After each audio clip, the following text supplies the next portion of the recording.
fearing that they're jumping ship. CNN polls showing Donald Trump pulling ahead adds a lot of pressure on President Joe Biden. Another CNN poll showing most voters think that Democrats have a better chance of keeping the White House if Biden isn't the nominee. And yeah, so it gets even worse. 1 in 3 Democrats believe President Joe Biden should end this reelection bid following his lackluster debate performance against former President Donald Trump last week, at least according to a very recent poll. Also, Diddy has been in some very deep waters lately with mounting legal trouble. So what does he do? Well, Diddy decided to jump in even deeper waters by going whitewater rafting in Wyoming. TMZ captured Diddy in action in Jackson Hole, Wyoming on Sunday, hitting the waters with 2 other unnamed figures and an activity guide. The disgraced star was spotted getting in a workout, hitting the weights, paddling down the river without a care in the world. But last week, pretty much everyone agreed Joe Biden's debate performance was a disaster. For 5 days, it felt like we were watching like a political meltdown in real time as Democrats everywhere started panicking. And despite this, the big name party leaders, they kept mum about this whole thing. In fact, in the days following the debate, barely anybody said anything more than vague support for Biden. Not Barack Obama, not Chuck Schumer, not even Hakeem Jeffries, not even senior executives at the Democratic National Committee. So where was everybody? Then Tuesday rolls around, things started to shift a little bit. Former Speaker Nancy Pelosi, who's usually a lot more careful about planning than making headlines, she suggested on MSNBC that Biden should sit down with serious journalists to quiet the worries about his health. She pointed out that it's a legitimate question to ask. Is this an episode or is this a long-term condition?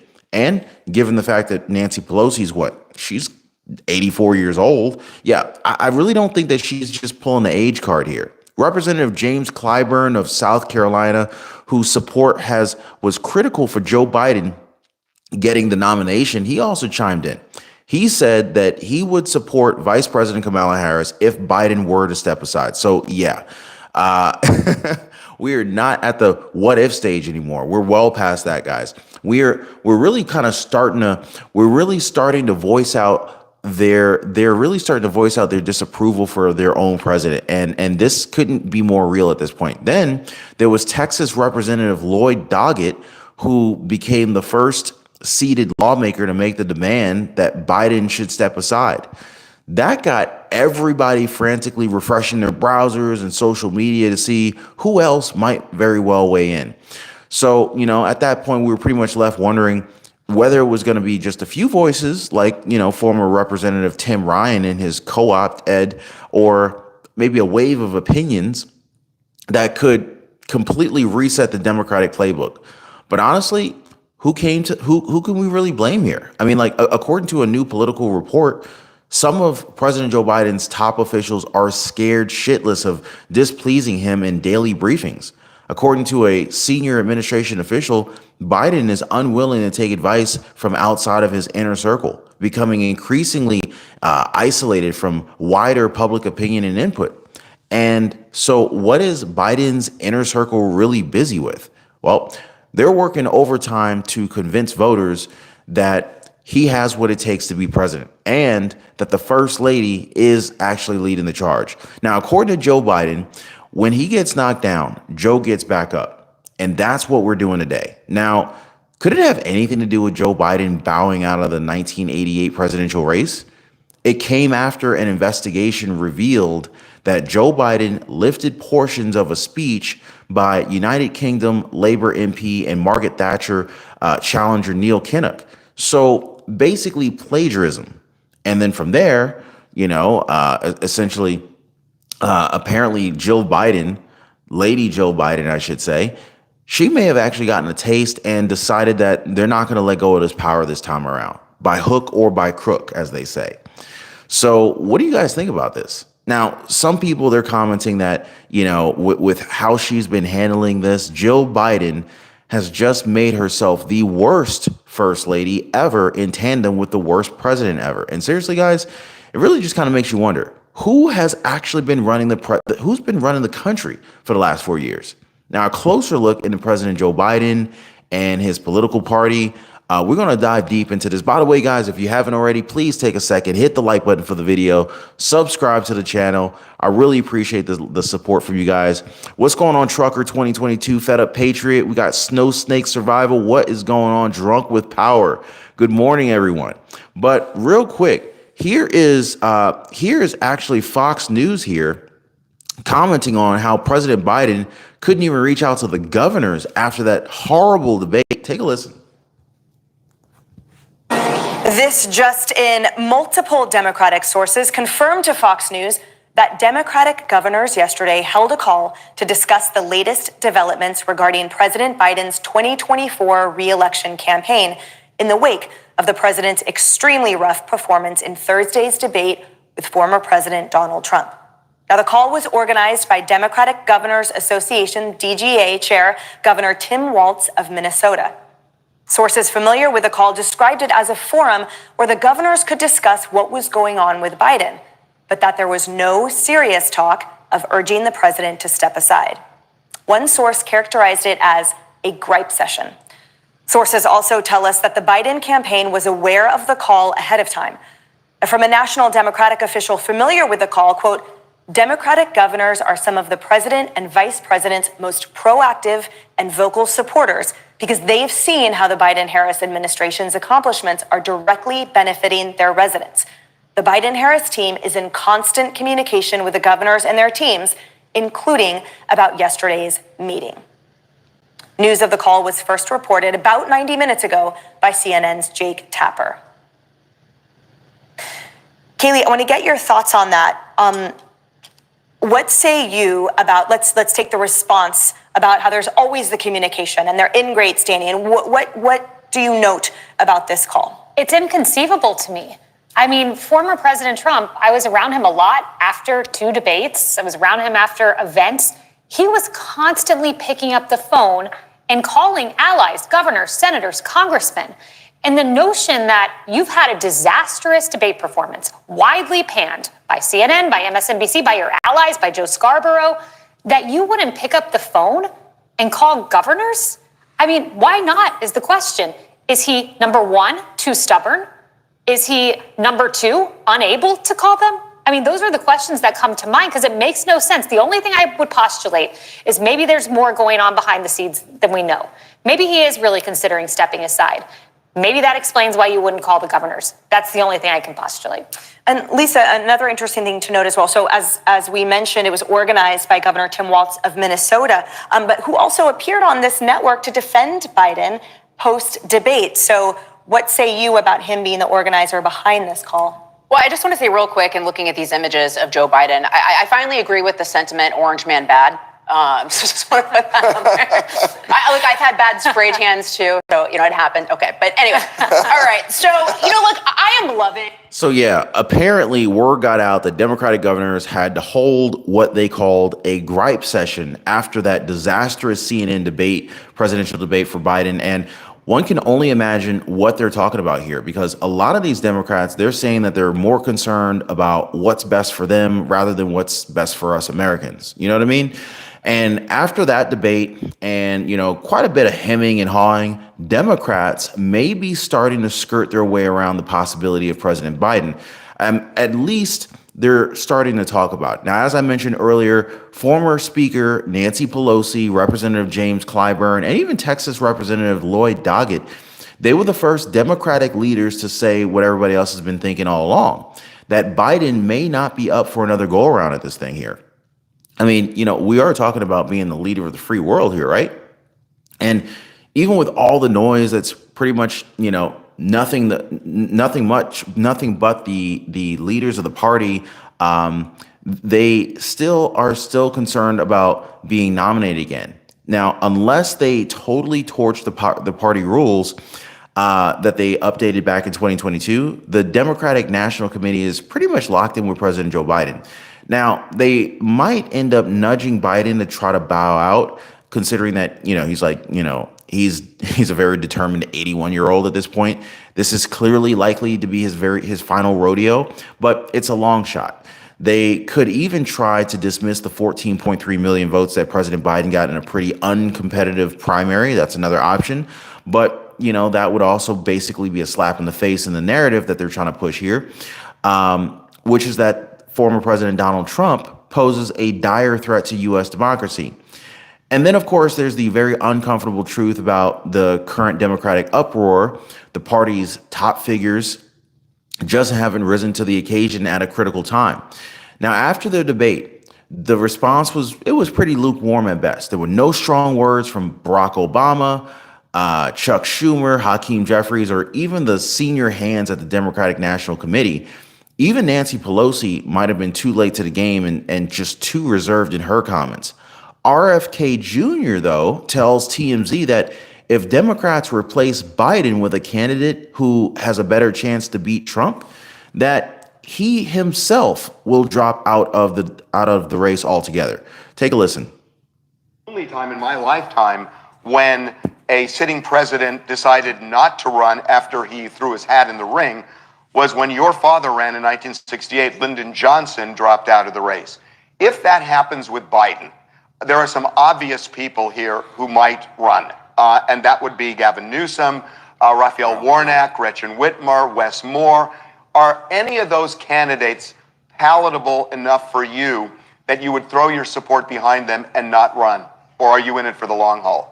I would make the same deal with them that I offered to President Biden is let's run a poll and see if they're more likely to beat President Trump than me, and I will withdraw in October if they're more likely to beat him in a head-to-head race. I don't think that's going to happen. I think my numbers are the strongest against Donald Trump's, but if they wanted to take that bargain, I would take it. I think. Wow. Well, I mean, you heard it here. RFK Jr. spells it out. He said that, if there was somebody stronger, that could replace Joe Biden, if Joe Biden were to withdraw or, step down from the race, that RFK Jr. would be willing to essentially, just withdraw from the race in October. He would just call it quits. RFK Jr., though, he sounds pretty, I don't know if he's sick or something like that, but he sounds like he might be on his last leg too. Now, supporting Biden internally might have actually done a disservice to voters who may not fully realize that Joe Biden has been a little bit more inconsistent lately. In fact, a few who dared to sound the alarm, like Dean Phillips, they were quickly brushed off as alarmist opportunists. Now, the Democrats, they're pretty much stuck with Biden, chugging along toward a nomination, but struggling to prove that he's even capable of handling a second term. But seriously, guys, at this point, many Biden critics are pointing out how people still pushing Biden to continue should just be ashamed of themselves. Not only is it cruel for someone who's not always 100% sure what he's doing, let alone where he's even at. But you can also argue that it's kind of cruel and disrespectful to the American people. You know what I mean? All right, guys. By the way, if you haven't already, please take a second, hit the like button for the video. Hope you guys are appreciating the content. Also, if you haven't already, do subscribe to the channel. I really do appreciate the support. You guys are amazing. We got more folks coming into live. I love it. I really do. So John Boehner, when he was what some people call the fragile Speaker of the House, he liked to say a leader without followers is just a man taking a walk. And that speaks a lot. That speaks volumes, guys, to basically what we're seeing right now with the Democratic Party, because it's crucial not only to have what they call like an intellectual entourage, but it's also important to help drive the intended outcomes. Right now, Joe Biden's commitment to preventing a Trump comeback seems a lot more compelling for them than from a lot of Democrats' ideas of the current situation. And publicly, Biden is at the forefront of this effort. No other Democrat has come forward with a feasible alternative plan. It's basically Biden or bust. Party leaders are essentially spectators since they can't control Biden. He's scheduled for an interview with ABC's George Stephanopoulos which could address concerns about his mental sharpness, or a gaffe-prone Biden could dig the hole even deeper by imploding like he did last week on the debate stage. And we're going to cover that as soon as it drops, guys, right? But the way I see it, despite how precarious Biden's position currently seems, and it's about as wobbly as we've ever seen, ever since his third presidential run announcement back in 2020, none of the party's top figures want to undermine him any further and risk being blamed if he loses to Donald Trump.